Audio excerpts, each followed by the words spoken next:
What is up, guys? It's been a while since I posted to this YouTube channel, but it's a new year, 2022, and I'm excited to conquer new things. And I know a lot of people are excited when it's the new year to do new things, to try new goals, to accomplish new things, or to try new things and accomplish new goals. So I'm not any different. I want to do that too, and I want to encourage you guys to stay true to that. But I want to talk about why I haven't been posting to YouTube. And I think it's, something that a lot of people could relate to. It's just sometimes feeling stagnant in life and feeling like even with your passions that you aren't really, experiencing those as fully as you want to, and just being, caught up with the dailiness of being a human. That's kind of an abstract thing to say, but I think it's honestly true. One of the things that has been slowing me down a little bit is just working from home, kind of rebounding from 2020, continuing to work from home and try to work on things that I'm, trying to be creative with, but not having people to work with. I think that's important for me, just to have like a creative team that I can work with and bounce ideas off of in person, not only virtually, but like seeing people in person, being a part of a creative team that all is working for the same goal. And that doesn't have to be all like on the same project, but just working collaboratively to accomplish things in a similar goal. In addition to not, being really passionate about the things that I'm doing right now, and again, I'm working through this. It's something that I was feeling, but with the break, I'm also kind of feeling like I'm getting out of that. But also just kind of feeling a little bit, low mood, depressed lately. And depression is something that it's not fun to talk about. Kind of suffered from it or been plagued with it, I guess you could say, for since I was a teenager. And over the years, I've gotten better at handling it. There was times where I didn't know how to handle it. I would use substances to try to ease my mind and get rid of that pain. Now I've kind of used fitness a lot to get rid of it, and maybe, creative things too, even though sometimes when you're in these moods, you feel like you can't express yourself creatively. At least that's what happens to me. So with the depressed mood, with the low energy a little bit, obviously my biggest remedy for that, like I said, is fitness and health, and trying to optimize my health and fitness. And again, that's part of this channel. This channel is about optimizing health, fitness, and creativity. And those things I still want to focus on, and those things that I'm still super passionate about. There's also been like a little bit lack of energy and a little bit low mood lately. I maybe have been in a depressed mood, maybe the latter half of this last year. And depression is something that I've kind of, been working through since I was a teenager in different forms. And I think over time I've gotten better at dealing with it, knowing how to handle it, and seeking treatment for it. One thing recently that I've been, thinking about is how hormones play a part into my mood. I was doing a lot of research on, testosterone and estrogen and all these things, the sex hormones, after, seeing some of the Human Lab podcasts talking about testosterone and its role in your daily life and your mood and your drive and all these things. And so when I got my yearly physical this year, towards the end of the year, I requested to get my testosterone checked too, because I was just curious to see where I stood. And after I had experiencing some of these things that I just mentioned with the low energy and the depressed mood a little bit, I was like, maybe it's tied together. Maybe I'm checking off all these other boxes with getting enough exercise, trying to really get my diet right, getting enough sleep, I think. So maybe it's something else. And I went to the doctor, got my blood work done. Everything was normal except my testosterone. And my doctor called me the next day and he informed me of this. And he's, we briefly talked about testosterone replacement therapy, and, having done research on it before even getting my test done, I was kind of gung-ho to start it. And so I had watched some videos and read some things, and really kind of just looked at the positive things that it could do.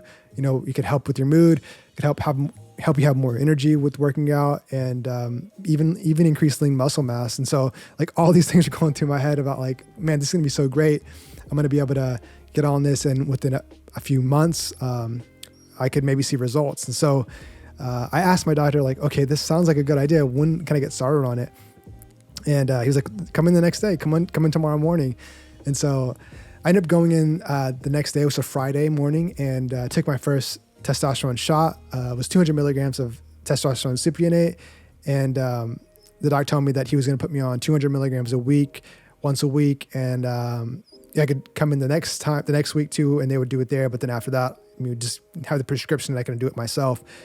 He did inform me that it may be better if I kind of disperse those over the week. So maybe instead of doing one shot of 200 milligrams, I just break it up into 100 milligrams and 100 milligrams twice a week.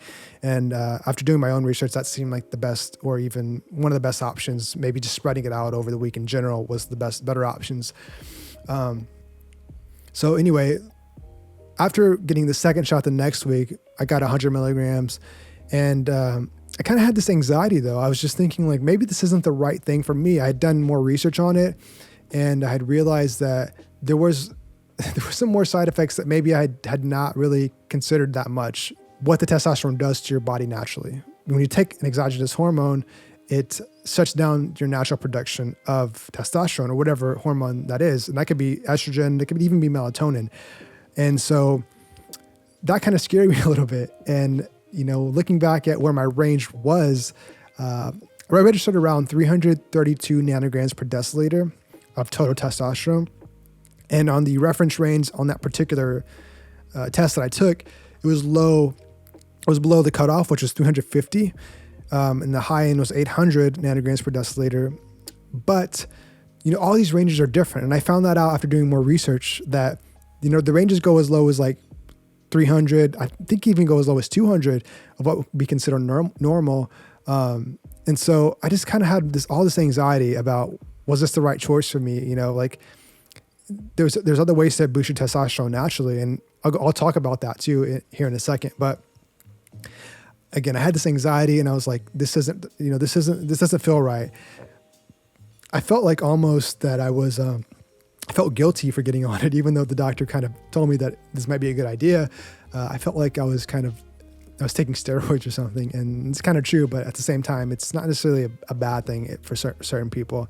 But to kind of condense the story, I ended up getting that second shot, had a lot more anxiety. And so when I went to at this time, it was around, a few weeks ago, and I was going on break from my job. And I was like, I'm going to call my doctor back and just tell him that I don't want to do this anymore. I don't think this is right for me right now. I'm only 29, I'm still young. And after researching a little bit more, there's a lot of things that go into your overall hormones levels, and that can fluctuate a lot. And yes, it decreases with age, and yes, we all have a different starting point, a different baseline, but I'm going to try these different natural ways and see where that takes me. But I did have some anxiety because I've been doing research. People that start testosterone therapy and then stop it often have problems with getting their testosterone back to where it was. So without taking certain medications, or even with taking certain medications, it's not guaranteed that your levels are going to bounce back. And then the other big thing is infertility. And so while I'm not, wanting to have a child right now, I'm not even in a relationship, the thought of what that could entail in the future, and if I did want to have a kid or whatever, I would want to be able to do that, or at least have the best chances of doing that. So all those things kind of went through my head, but my doctor was like, look, you only took 2 shots total. I don't think it's suppress your testosterone. If anything, you might be tired for a week, and you should bounce right back. So, that was a few weeks ago. Have I noticed anything?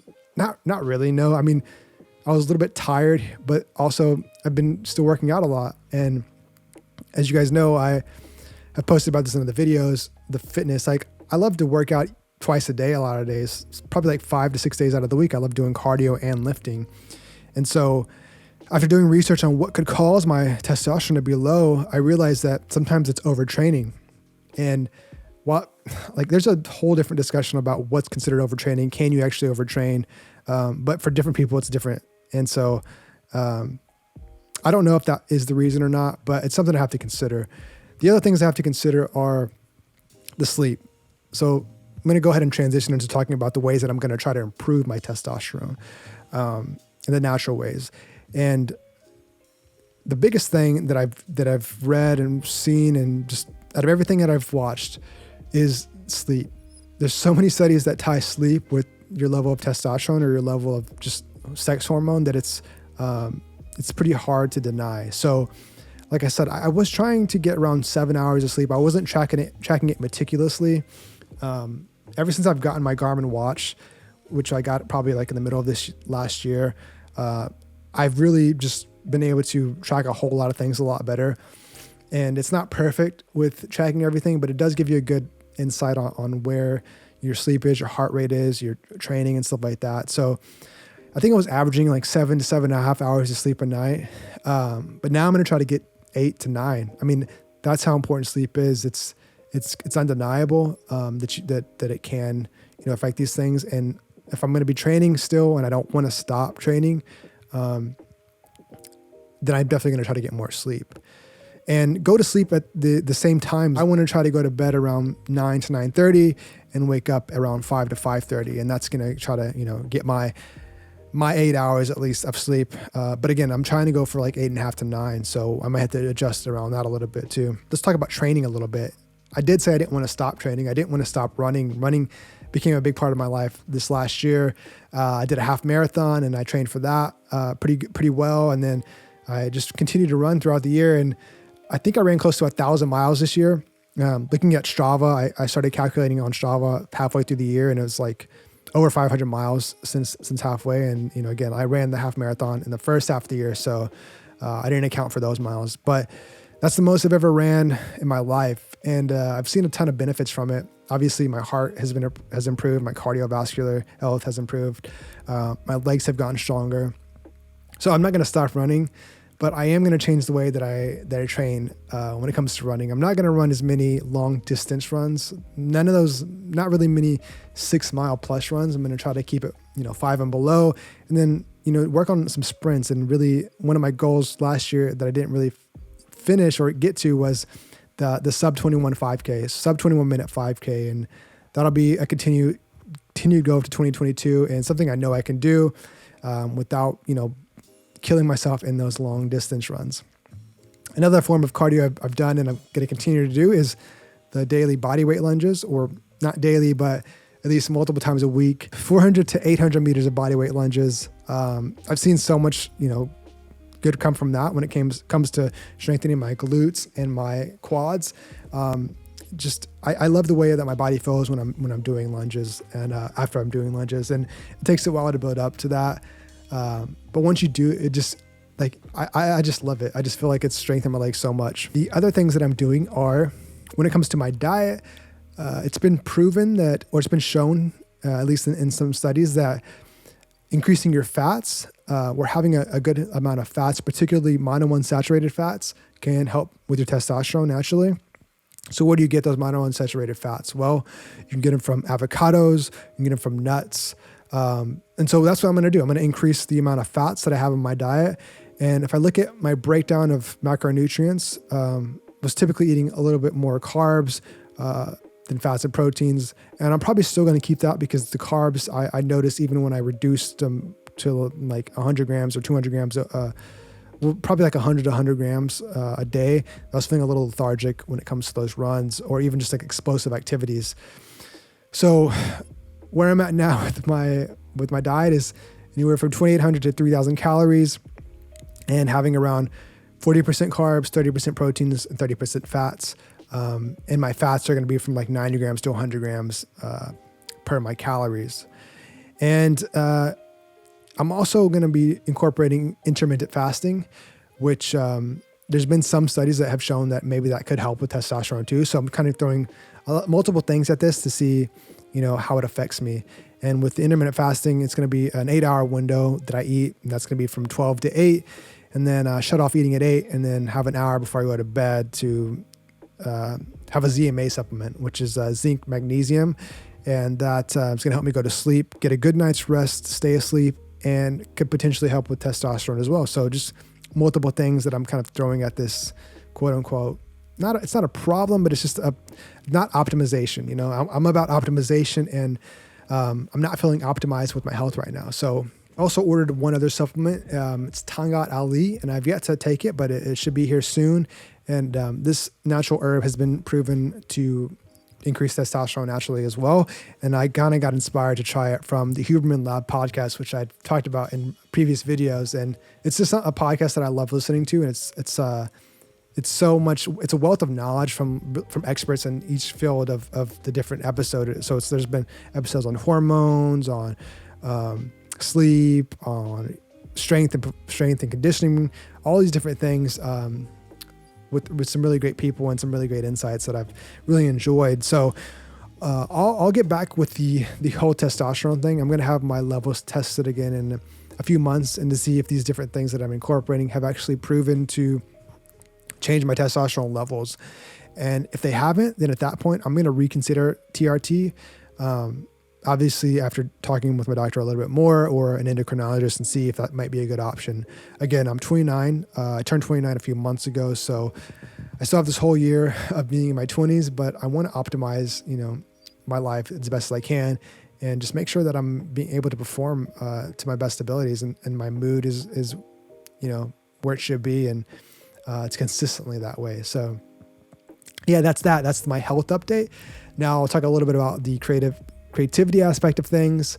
One of my goals last year, 2021, was to finish a documentary. And this year I was able to do that. In the last month, I kind of finished up a rough cut of a project that I had worked on for the majority of the year. And this project was both a passion project, but it was also a project that was for my full-time job as a video producer for a nonprofit here in Houston. And this project was something that, it was a whirlwind. There were so many different things there's so many different emotions I felt when I was working on it. Everything from feeling not good enough when I was doing different things, to feeling joy when I was, interviewing the people and getting to know the story, to feeling burned out, all these different things. But needless to say, in the end, when I was able to kind of get to a point where I was able to show people, I did feel a level of relief and a level of pride that did feel good. And I do want to share this documentary at some point when I get the final cut done. And it's not perfect. It's far from perfect. But it's one of my first documentary projects, and I have to kind of just, let it be what it is, and be proud of myself, and also forgive myself for my faults and move on. A couple of things that I learned while I was doing this was scheduling people. That's a big part of producing things and directing things, is getting on people's schedules, knowing how to work with people.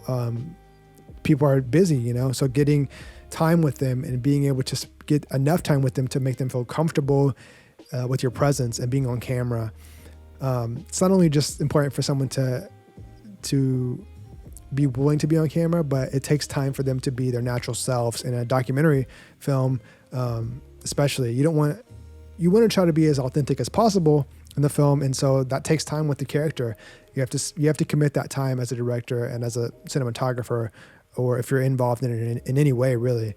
And on these types of films, or this particular film, I was doing everything pretty much by myself. I did have a second camera op, but he wasn't always there.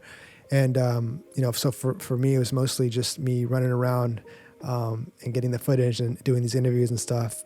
The second thing that I really noticed with this project is when it came to editing, I didn't really have enough B-roll. I did so many interviews, and for this film, it's about 12 minutes to film, and I had done like 10 interviews. And by the time I came to edit everything and to piece together the B-roll sequences, it was like I was running out quickly. And so the other big takeaway that I took away was to make sure that I'm planning out the B-roll sequences too, not only what I want to talk about in with the narration, but also how am I going to tell the story with the visuals. And one of my goals is to become better as a cinematographer, because it's important to me.